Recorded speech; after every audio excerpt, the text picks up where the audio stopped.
talk a little bit about the powers. It's so important to the series because the powers not only put you into that badass assassin fantasy, but they allow the player to be flexible and play their own way.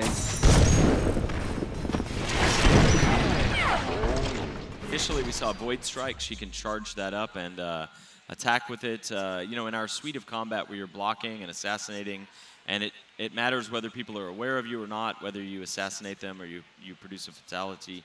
It's a fast-paced sort of combinatorial system.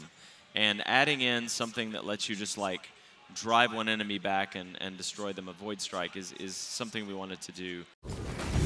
Her mobility power is called Displace, where she can leave a marker in the world and snap back to it. It's like Billy Lurk can be in two places at once and then decide which one of them is the right place that she should be. You mentioned something very interesting about how Billy gets her powers. She's not actually marked. Right. So there are new gadgets and gear, and those are connected to her powers. Tell me what that means.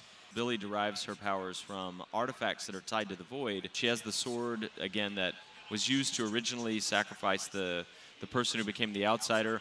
But the arm that she has causes it to deconstruct and reconstruct, so she can like summon it out of nowhere, basically. She has the sliver of the eye in her eye, which is an artifact from a previous divinity before the outsider.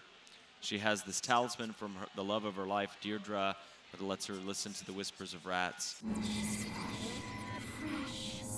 We also have one cool gadget that I want to ask you about called the Hook Mine. The Hook Mine is something that the game design team prototyped and worked on and just put a lot of love into. But the idea is that you can leave it on a wall or floor or ceiling, and magnetically it will drag an enemy over to it and hang them from that spot or whatever. It's intended as a non-lethal device.